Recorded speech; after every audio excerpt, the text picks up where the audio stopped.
What's up, everybody? My name is Speech from the group Arrested Development. Do what you can with what you have and with the people around you. I've lived by this mantra for the past 30 years. Before experiencing any success in the music world, this saying gave me a simple path to be effective. How I could make a difference no matter what.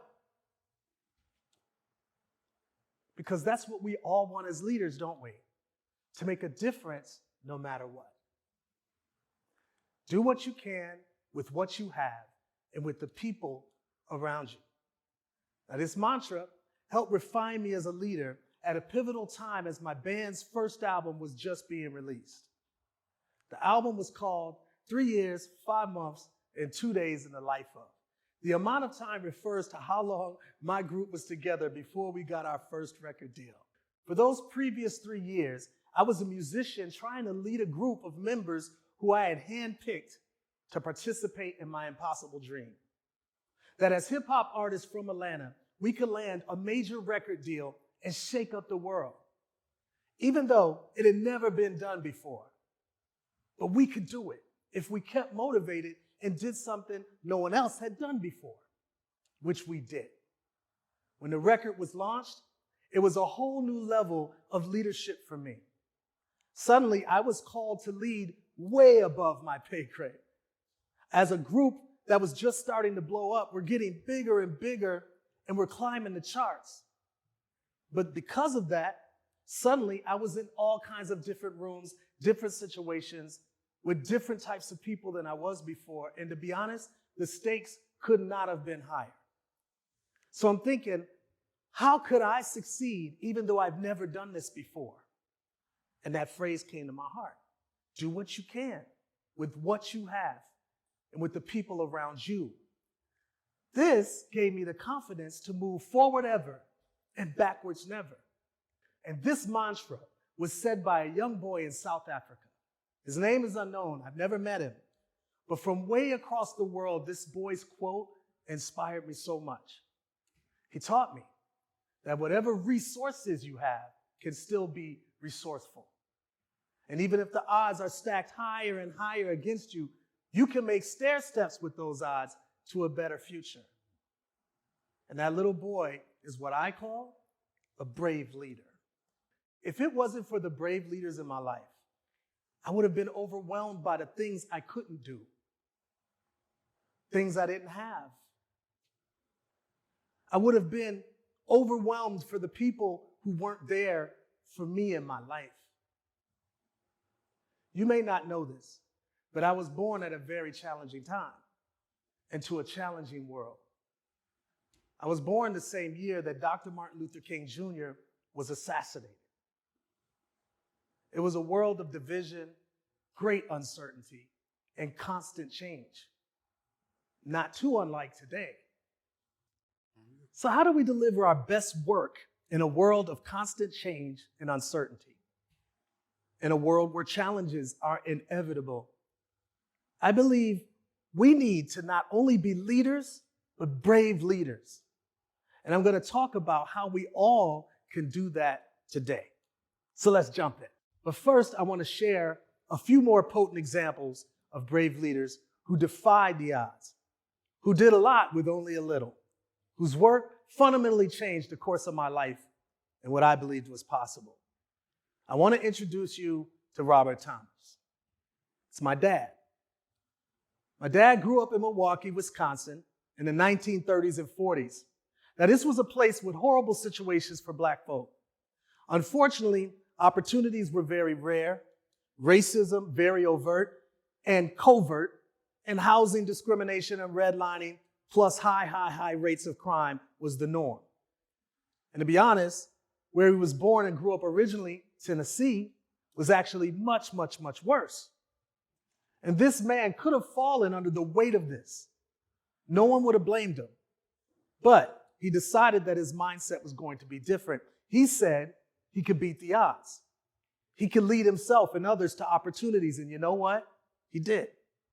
He was a man who wasn't afraid to dream wild dreams. One of the wild dreams he had was being the first roasted corn vendor at what was the biggest music festival in the world called Milwaukee Summerfest.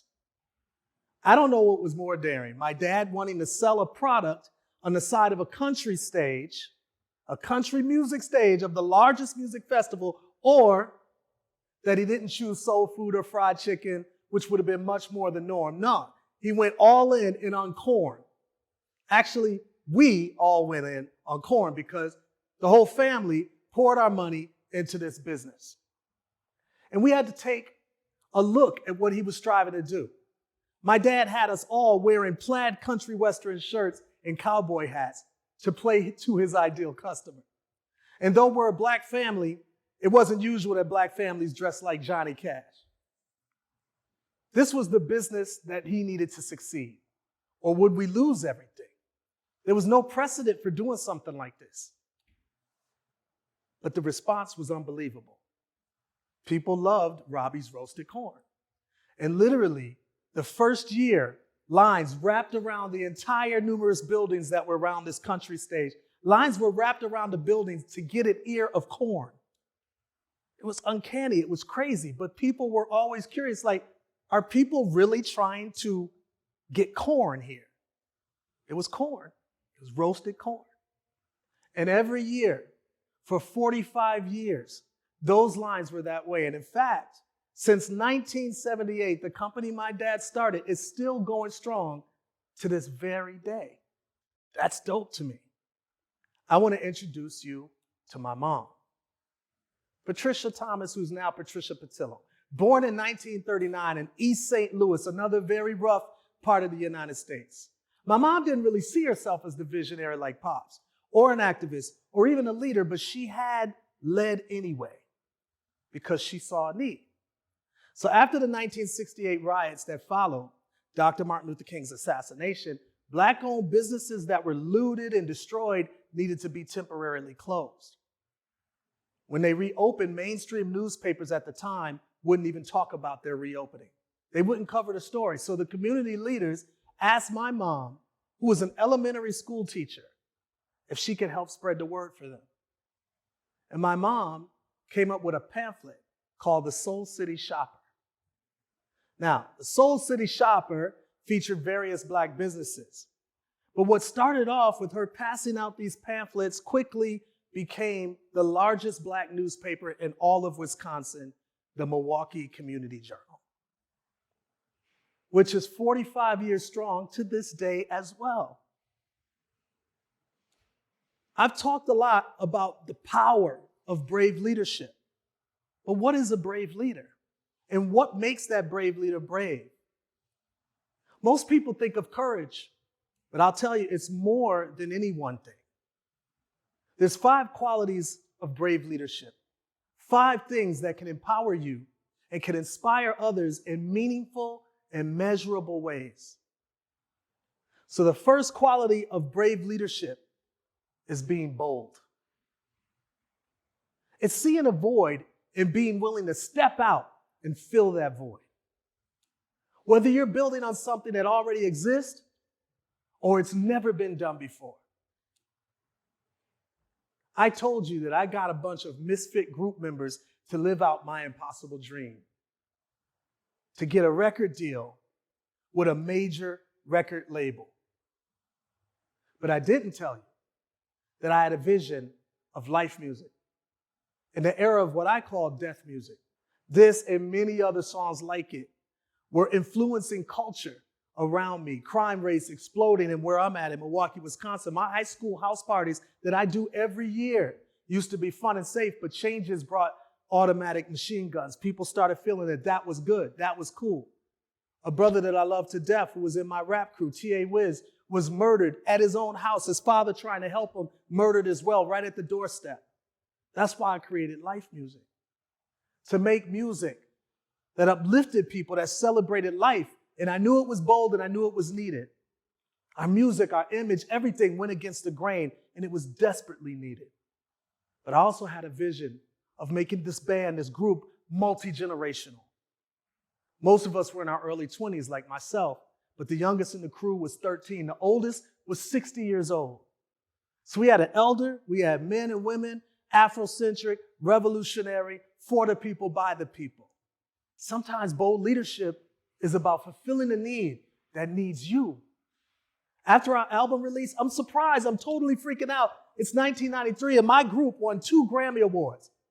For Best New Artist at that, Best Rap Single as well, 2 MTV Awards, NAACP Award, the Soul Train Music Award. It wasn't about the awards though, it was about the bold approach in leadership. Not only was our approach bold, but our first hit song was bold as well.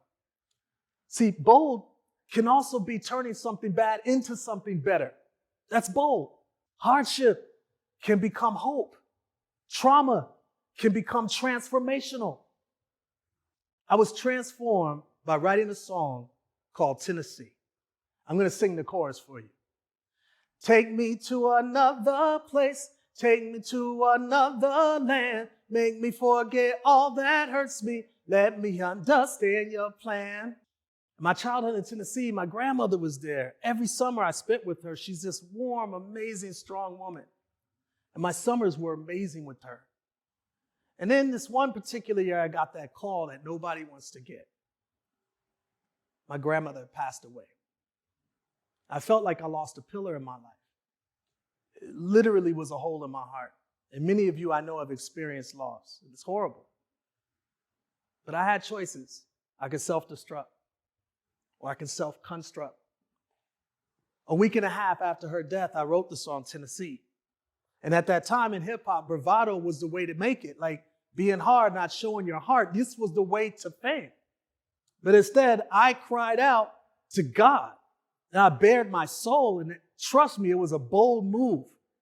In 1992, Tennessee became #1 on Billboard's Hot Rap charts. In 1992, it soon after became #1 on Billboard's rap charts. I'm bugging. It was voted by the Rock and Roll Hall of Fame as one of the 500 songs that shaped rock and roll music. Sometimes fulfilling a need needs you. Now I'm going to sing the chorus again.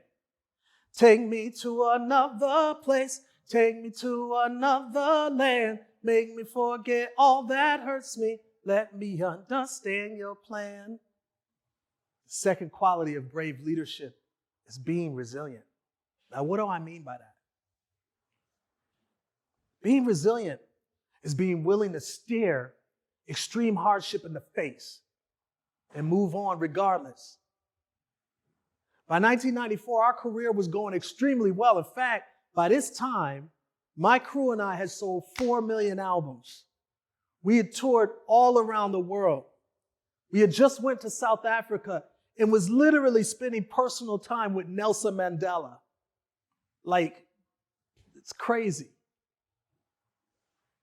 We got back from South Africa. The next day from being back, we're performing for the first ever Hot 97 Summer Jam concert. My group was one of the headliners. Hot 97 FM is one of the nation's biggest hip hop stations. Now, the Summer Jam's star-studded lineup included Wu-Tang Clan, Nas, Queen Latifah, A Tribe Called Quest. The arena was packed out. And I'm sitting there, I'm watching the many artists that went on before us. And trust me, these are a lot of my peers, but also a lot of my favorites. And I'm fired up. We finally get on stage. I'm amped. We just came back from South Africa. I'm ready. I'm ready to tear this place down, 20,000 people. We go into our first song, and from the crowd of 20,000, there's about 1,000 or more yelling, boo, boo. I'm like, what? And in my mind, I'm really like, WTF, like what? As my lyrics pour out of my mouth in real time, my mind is thinking about everything going on here except the music. We're in the epicenter of hip hop's birth. Let me explain. We're a down south southern group, and we're in New York City with a New York and New Jersey crowd. And I'm thinking to myself, we've rocked here before. Why are we getting booed? And I'm like, okay, maybe we're getting booed because we're one of the first Atlanta groups ever to be this successful in hip hop. And New York doesn't like us moving into their territory. You got to be back in these days. There was a lot of East and West Coast stuff. The South wasn't even really mentioned. Performing in New York as a down South group in hip hop was volatile in those times. We used to do the Apollo in Harlem, and people would boo at you if you were whack. I was like, maybe we're getting booed because we're sweeping all these award shows. I told you, Grammys, MTV Awards, we're everywhere. And in hip hop, sometimes the more mainstream you get, there's extreme backlash. Lastly, hip hop was changing directions from this diverse cornucopia of subject matter. Rappers with all this musical types that they're doing and all this grit. But then it became just about grit in this narrower lane of drug deals and corner hustlers. And that's all it was starting to become about, regardless of the reasons we're getting booed. In fact, booed off stage, well, actually, we stayed on stage because our entire 1 hour set, we had to finish. We had contracts to abide by. So we're sitting here getting booed for an hour straight. Sometimes you have to endure the boo. Sometimes things are not going to go well, and you are going to have to just endure it. I remember there was women in the front row, literally 5 feet away from me, just looking at me, bored as I'm rocking this entire show for an hour straight, as if like, whatever, I hate you, get off the stage.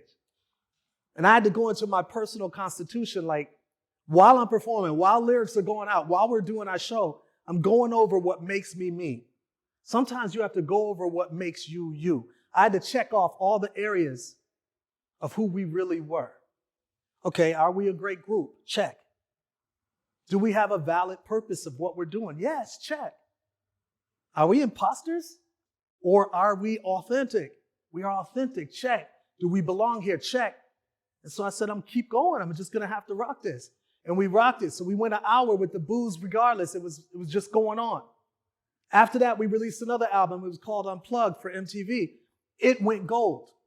We released a third album, and it was nominated for a Grammy as well, but we didn't win. It had much more lower sales, 500,000 from 4 million. But we kept going. The third quality of brave leadership is being adaptable. Being able to pivot in an instant. Let me explain. In 1995, my group decided to basically break up. We had a lot of internal beefs, a lot of stress. The fame was very new for us. We didn't totally know how to handle it. So it wasn't really an official breakup, but they asked us to do another album and no one was really on board. Everybody was just going in different directions. So I decided to start recording on my own, and I recorded a solo album, and I just titled this Plain and Simple Speech. What used to be a big group was just me, and to me it was a new chapter in my life. My girlfriend at the time, my present-day wife, her and I had a new baby. It was our firstborn child. I bought a new house. It was out in the sticks. It was beautiful, peaceful. My girlfriend, she moved in with me so we could all be a family together with our son. I was extremely excited. This was an amazing time in my life. My solo album, it comes out, and the record sales were the lowest of my entire career. It sold a whopping 15,000 records throughout the entire United States. This basically was a little bigger than a family reunion. And that's coming from 4 million albums, 500,000 records. Where do I go as an artist? I needed to be adaptable. And one thing about being adaptable is just because something isn't a hit in one context doesn't mean maybe it can't be a hit in another context. It's about being able to see what is good despite a lot of things being bad. And this, it was truly bad. Let me tell you a quick story about Kevin Systrom. Now, Kevin Systrom, he started this app called Bourbon, okay? It was in 2009. He called it Bourbon because he loved whiskeys and bourbons. And the app allowed users to check in, they could post their travel plans, and they'd share stories about their wine tasting and bourbon tasting and so on and so forth. This app did not do well. Kevin was adaptable. And he got input from the users. Now, it wasn't a lot of users, but the users said, yo, I love the photo aspect, but I don't really love the rest of this app. And Kevin took a step back. He stripped Bourbon down to just its photos, commenting, and liking functions. And Kevin renamed it Instagram. Now, I think Instagram is doing quite well. I had to step back too. On tour, opening for Hootie and the Blowfish, huge band from the 90s, my solo album is tanking at that time. We're killing it on stage, but the album is tanking. I'm paying my band more than I was getting paid from Hootie and the Blowfish to perform. I'm feeling down every single show. I'm losing money. And I'm backstage after a show and I'm reading the Billboard magazine charts. And I'm used to having chart-topping songs from my Arrested Development days. And I'm looking at the top of the various US charts and I don't see any chart that has my music there. So I start looking down the chart. And my record was a whopping 96 in the top 100. And ironically, it was going down from there. I was scrolling through the magazine to see where I was in other countries.